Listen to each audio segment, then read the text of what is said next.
Hello, BookTube. It's me, and down in the corner, that is not your eyes playing tricks on you. That is my little Fraulein, who is staring intently at this thing she's seen done a million times. And I have the second mail haul of the week.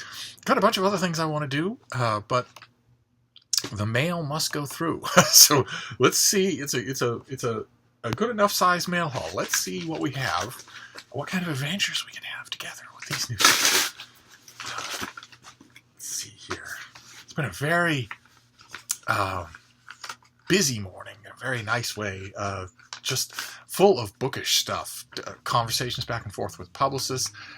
New piece ran in the Christian Science Monitor on Jim Holt's new book, When Einstein Walked with Gödel. That's just terrific. So I had a fun time, starting to spread the word about that. I once again kicked myself and went at Goodreads. I need to do better on Goodreads. Goodreads, for good or ill, is where the readers are. So it's good if I know. It's good if I tell people when a new review of mine anywhere has gone live, so that you can see it on Goodreads, and so that it becomes part of the body of books on Goodreads that I'd like to build up.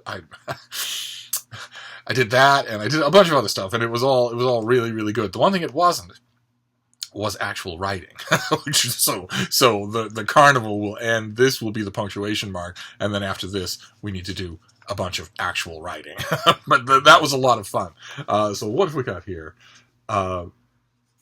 Okay, this comes out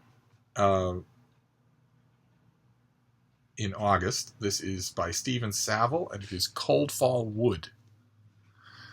Very somber cover. What have we got here?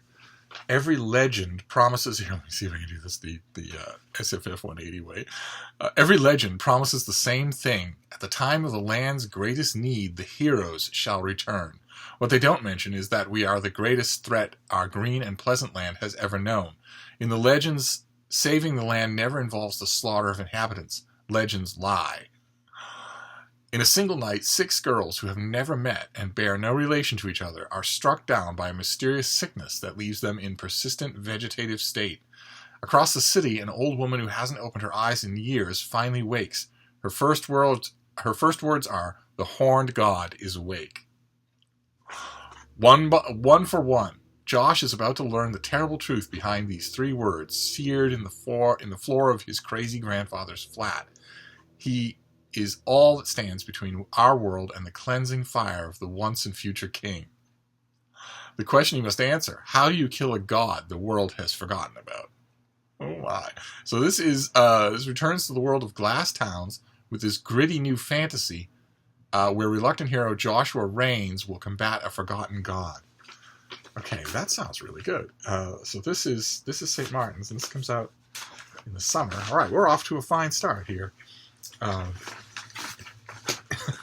Frida, why are you staring at me? You've seen me do this a million times. What is so bothersome?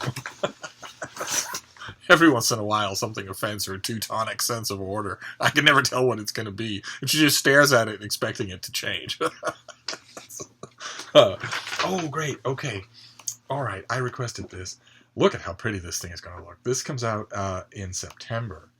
This is The Lost Queen by Signe Pike. Isn't that lovely? Let's see here. And this is a debut, and the first novel in a debut trilogy. And it reveals the untold story of Langorith, the forgotten queen of 6th century Scotland and the twin sister of the man who inspired the legend of Merlin. Already being compared to Outlander, Camelot, and the Mists of Avalon, this extraordinarily deeply researched tale conjures Arthurian myth as it has never before been told, from the perspective of a smart, strong, and powerful woman who helped shape one of the most enduring legends, yet has been all but erased from the historical record by those who sought to destroy her. Okay, a slight break on the proceedings. The Arthurian legend cycle has indeed been told, as you know as well as I do, many, many, many, many, many times from the viewpoint of a smart, strong woman. But still, I've found that it often often brings elements of it forward in a wonderful way. So I'm up for another time, absolutely. Headstrong Langorith and her beloved brother Lailoken are raised in the old way of their ancestors. Old way is capitalized. Mourning the death of her mother, a wisdom keeper divinely chosen to be a healer, young Langorith struggles to accept that she'll never inherit the skills and secrets of such a revered calling. Instead, as a princess of Kadzao, she is expected to uphold her duty with a royal marriage. But that doesn't turn out to be true. Okay, so Signy Pike is the author of the time travel memoir Fairy Tale. A time travel memoir. Fairy Tale. Okay, so I'm assuming this then is not her fiction debut. Has researched and written about Celtic history and folklore for more than a decade. She's a former book editor, and she lives in Charleston, South Carolina, and writes full-time. Wow, good for her. Okay, so, that bit about Outlander, and especially the Mists of Avalon, it looks like that's clearly the vibe that Touchstone is going for here, and I'm all on board for that, because I love both of those books. So let's see. Did I already mention? Yeah, this comes out in early September. I'm sensing that it will get a lot of play, especially in the specialty press. I am not part of the specialty press. Open Letters reviews everything. But science fiction and fantasy worlds, I bet we'll have a lot to say about this book. We shall see. I will wait until the summer is waning, and then I will read it myself. Let's see here. What is next? Okay, very good. Okay, this also comes out in September. This is by the great Sean Wilentz, a great, fantastic historian. And this is No Property in Man, Slavery and Anti-Slavery at the Nation's Founding. Yikes. Okay, so this is a radical reconstruction of the founders' debate over slavery and the Constitution by the best-selling, award-winning author of The Rise of American Democracy, which you really ought to read. The Rise of American Democracy is one heck of a book. Americans revere the Constitution even as they argue fiercely over its original toleration of slavery.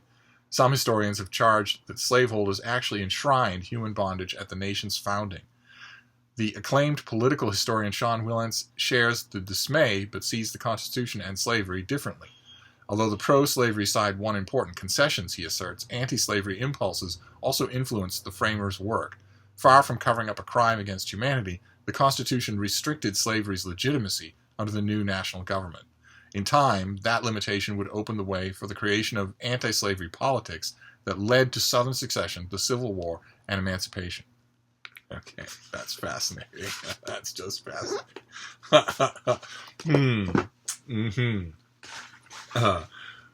Puts one in mind of that great musical 1776, now doesn't it?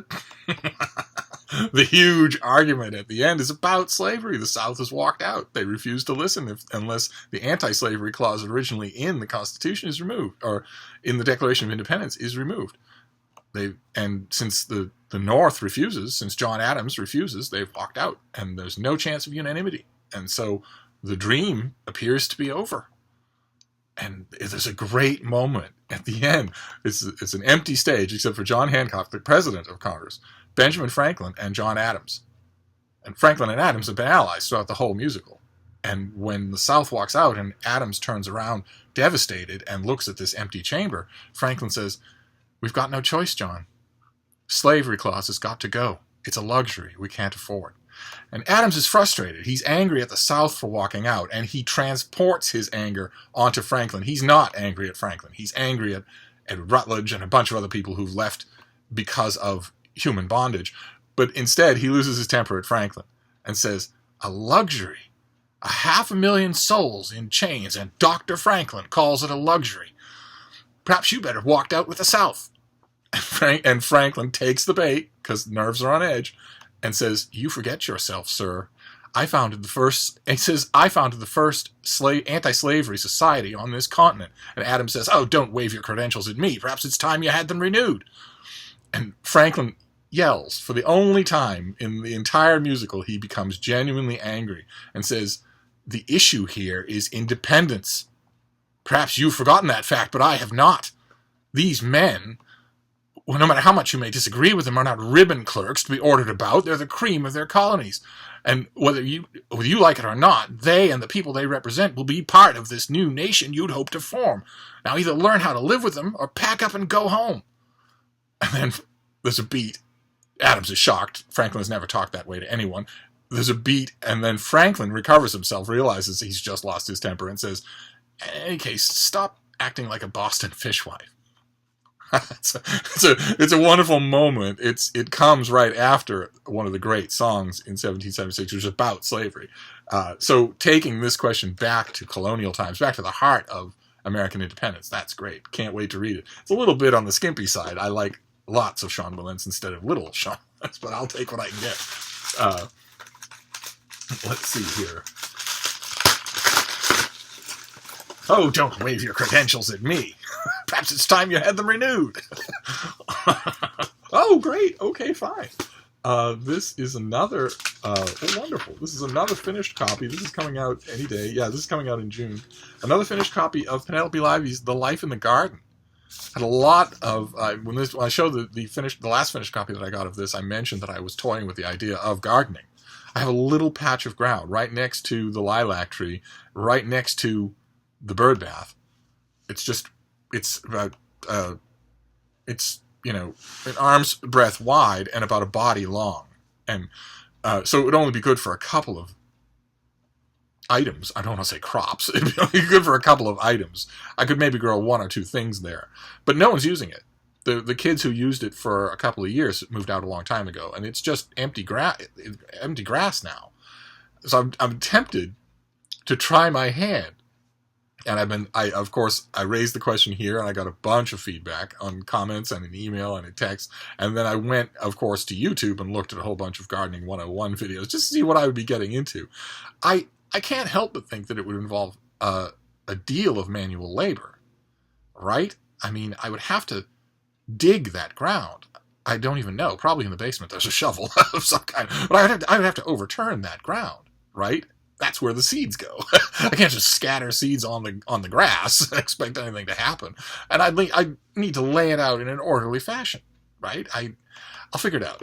But I'm glad to have a second copy of this, and I'm glad because it will prompt, among other things, it will prompt me to keep thinking. I think I want to garden in that space.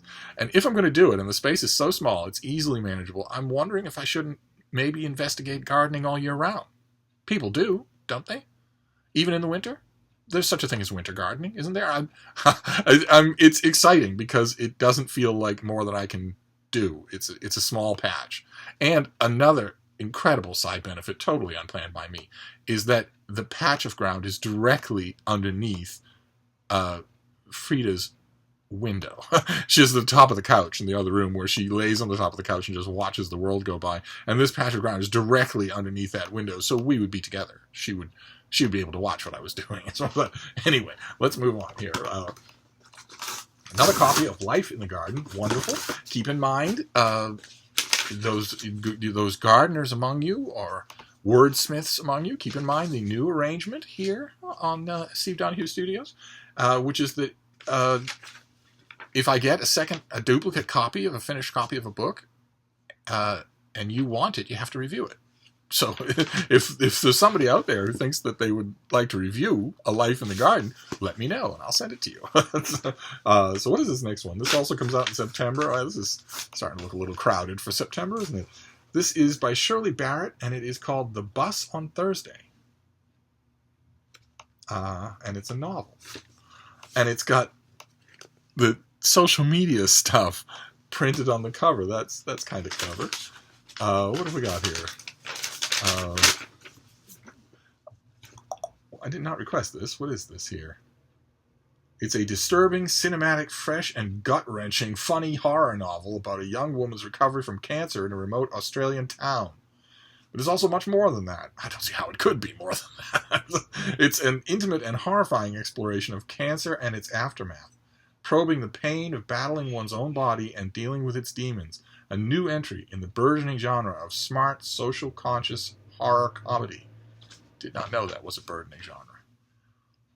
There's no doubt that sharp, thought-provoking, unsettling horror films and literature such as Get Out, It Follows, Her Body and Other Parties by Megan Maria Mercado, and Eileen by Otessa Mosfe are having a moment, and for good reason. These intelligent works, steeped in political and social subtext, uniquely and effectively exorcise some of the social demons that are rearing their ugly heads now more than ever, because really, what better way is there to tackle our collective societal fears than with horror, a genre that thrives on fear? Oh, I don't know. Nonfiction? Okay, and that was going to be my question. The author herself, Barrett's life has been touched by breast cancer. She can count the amount of people she knows with breast cancer on two hands, and she draws inspiration from her friends' experiences with breast cancer in writing this book. Huh. Okay, so a horror novel about the aftermath of cancer. That's hitting a little close to home. We'll see how that is. It's certainly intriguing enough to make me want to read it, that's for sure. Let's see. Let's move on here. Okay, this is... Oh, okay, great. All right, I thought this looked familiar. This is the paperback release of Emanuel Bergman's The Trick. A fantastic cover there. If you missed this mesmerizing story of hope, humor, and the family the first time around in the hardcover, you are luck. Altria is now releasing in paperback at the very end of the month. The Trick. Enchanting debut by journalist and translator Emanuel Bergman, who uses his talent for words and imagery to craft an unforgettable story of a small boy who believes in everything and an old man who believes in nothing. Set in early 20th century Prague and modern-day Los Angeles, I think we saw this when it originally came out on this channel. We're going to have to get used to that, right? If we're doing this, we're going to see these things in every stage of their evolution. The Trick blends a gripping World War II story with lyrical writing and a dash of humor, reminiscent of Oscar award-winning movie Life is Beautiful. The thing that it reminded me the most of was The Escapist. And also large chunks of Cavalier and Clay by Michael Chabon. Readers will be swept away by Bergman's fresh, original writing style that is both empathetic and ironic. Okay. So this is the paperback, and it will have blurbs aplenty. Yes, blurbs aplenty. Okay, I don't think I ever actually reviewed this book, and now I'm wondering why, because I did enjoy it. Well, okay. It comes out in paperback on May 29th. We've done on Open Letters Review. I don't think we have a feature for paperback reviews. I should look into that. If we don't have one, we should create one. That might be fun. Anyway, let's see here. Maybe not full-scale reviews. Maybe just a notice with some thoughts, something like that. I'll mull it over. Let's see here. Okay. All right. This is from 37 Inc. And this is also paperback. It comes out in early June. It's called Review Copy Not for Resale. Subtitle is Imperfect Delight by Andrea De Carlo. It's Fall in Provence, a series that combines the first chill of winter with a final stretch of warmth that is the last taste of summer. To mark the end of the season, at a local airfield, a famous British rock band, the Be Bonkers, will hold a concert that is both for charity and to celebrate charismatic lead singer Nick Cruikshank's third marriage. Preparations are in high gear, everything coming smoothly together under tight supervision of Eileen, Nick's bride-to-be. Remember, we saw this originally. I think it had a different title when we first saw it. It wasn't called Review Copy Not for Resale then. I'm not 100% on board in love with the new title, but seems to be popular. Okay, so this is going to be a paperback release in June. So my June shelf already runneth over, and this is going to add to that. All right, let's see. Let's move on here. Oh, fantastic. Okay, great. This comes out really soon. Yes, this comes out really soon. This is the finished copy of something I've been waiting for. This is The Great Laurie King. This is Island of the Mad. We saw the advanced copy of this. This is her Mary Russell novels. Mary Russell's a young woman who, in the first book in the series, God, however many books ago, I don't even know. Oh, look at that. At least a dozen. Back in The Beekeeper's Apprentice, she encounters a very old, fully retired Sherlock Holmes, and they fall in love and become a team and a couple. And when I read The Beekeeper's Apprentice, I thought, okay, this might work for a novel, but there's no way it'll work for a series. And I was completely wrong. The series is incredibly enjoyable. And this is the latest one in which the two weird places, the couple goes to two weird places. Bedlam, the original society, or hospital, not hospital really, cage for the insane, and 19th century, early 20th century Venice. Two weird backdrops. And the one of the things this author always does well is to pit the personalities of her two characters against anything. So I mean, they are procedural and they are plot driven, but one of the joys of every novel is to see how Marian Holmes will react to anything that they encounter. And this does it wonderfully. There are a couple of scenes in here that are as good as anything in the series. And now I have the finished copy. That's fantastic. Island of the Mad. You really can't go wrong with Laurie King, especially if you've been reading the series. You'll, I'm sure, agree with that. But if you haven't, go to the library and find The Beekeeper's Apprentice, because it's, as far as Sherlock Holmes pastiche novels go, it's different and quite good. That's wonderful. Fantastic. So I have a finished copy of that. Let's move on here.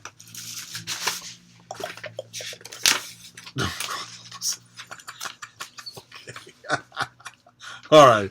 This has got to be June. Yes, you're going to just kill me here with these June books. Yes, all right. This is June.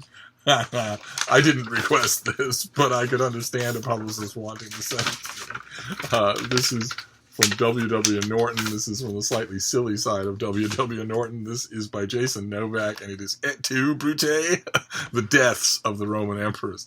This sort of thing is done with regularity by mainstream publishers who just go through all the hideous deaths of the Roman emperors. There's very few of them that didn't have hideous deaths, and so the stories are really good.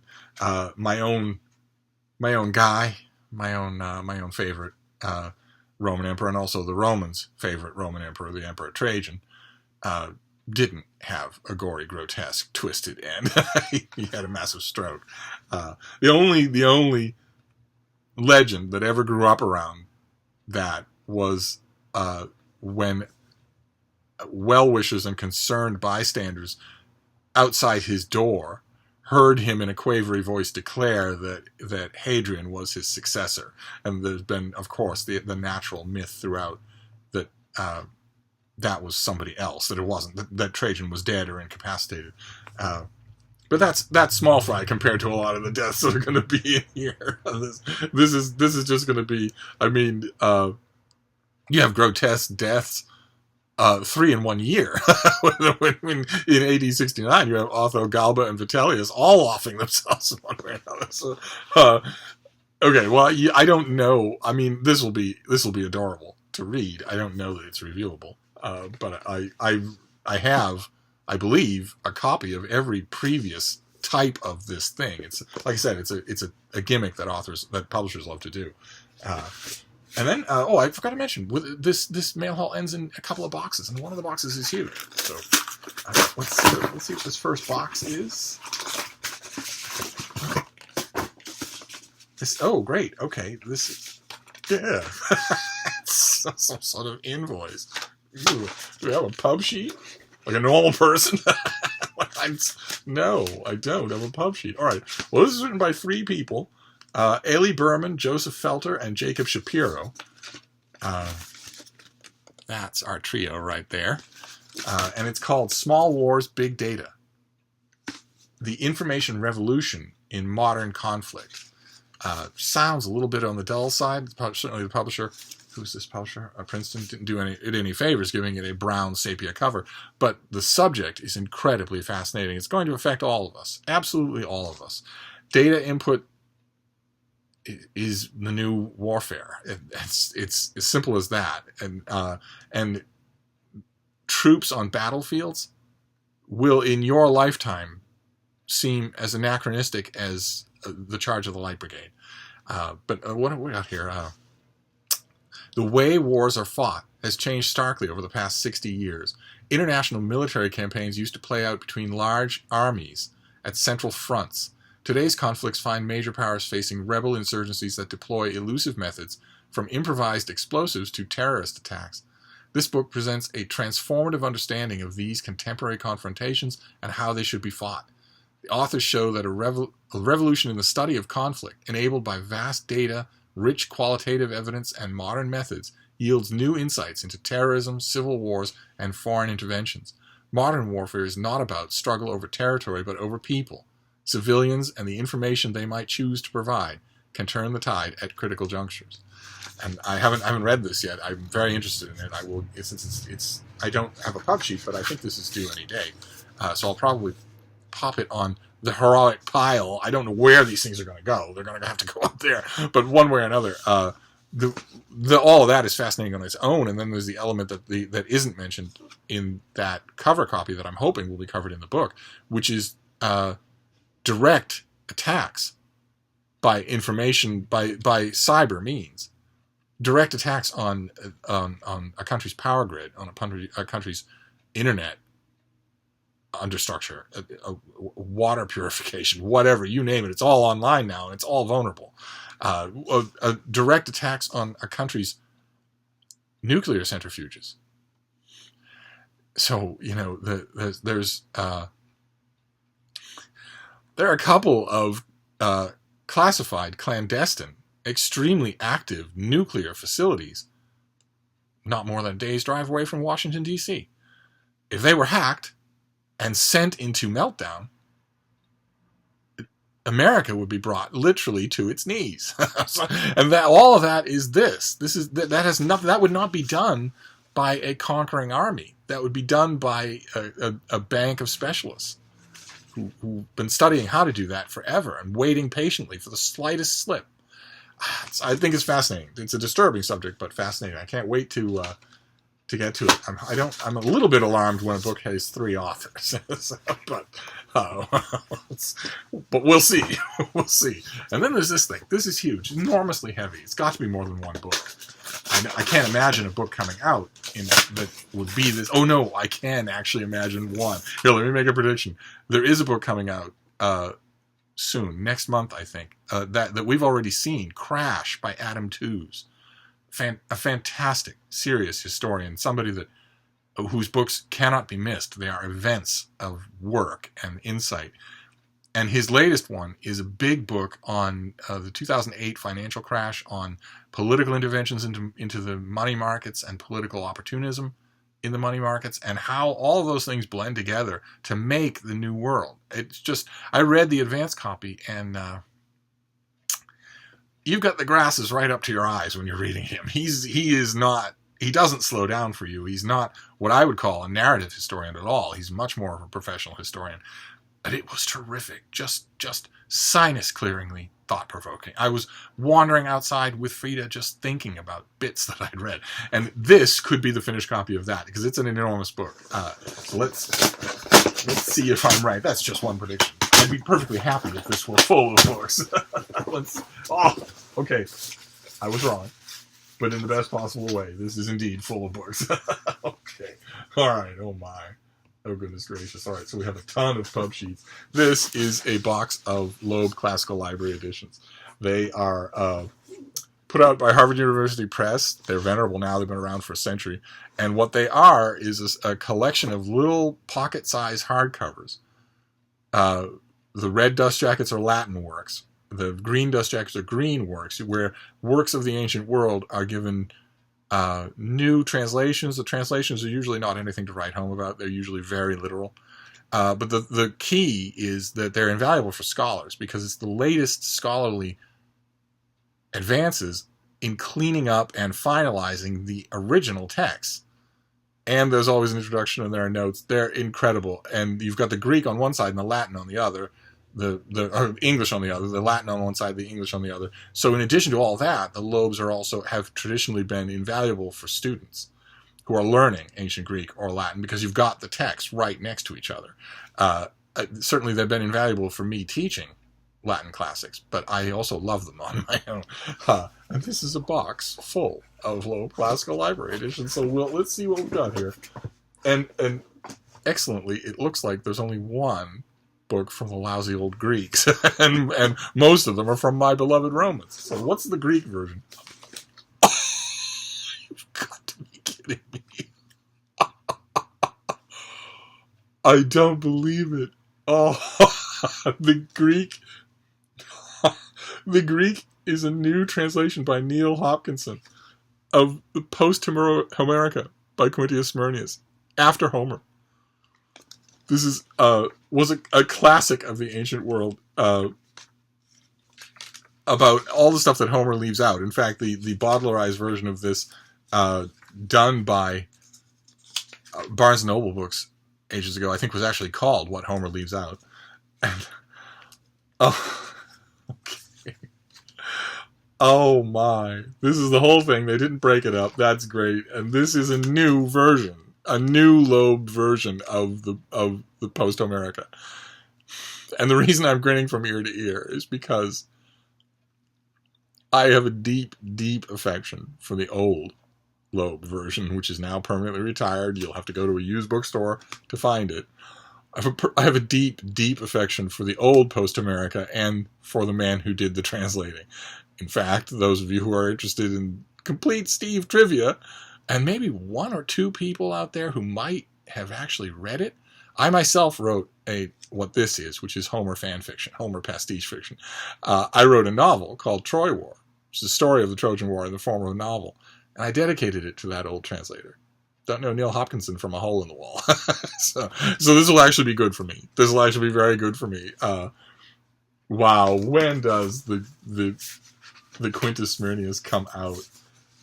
June. Oh my. Oh my. Well, I think I'm probably going to write about this. Oh, okay. So in this rare instance, the Greek volume is going to be the tough volume to cover. There are only a couple of Romans that could possibly get a smile on my face as big as this. And not because of Neil Hopkins's work, but because of my affection for Quintus Smyrnius's work, which I just love. There's a great University Press translation of this called Post-Homerica, and I consulted Quintus Smyrnius often when I was writing Troy War. So I don't know who these Romans could be. Unless Livy's in here, then I don't see how the Romans are going to beat Quintus Smyrnius. Well, let's see what we have here.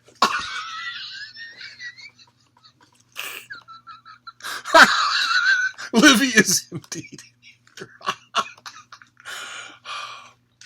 Okay. All right. This is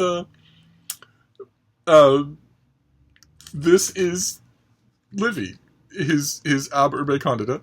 This is books 38 to 40.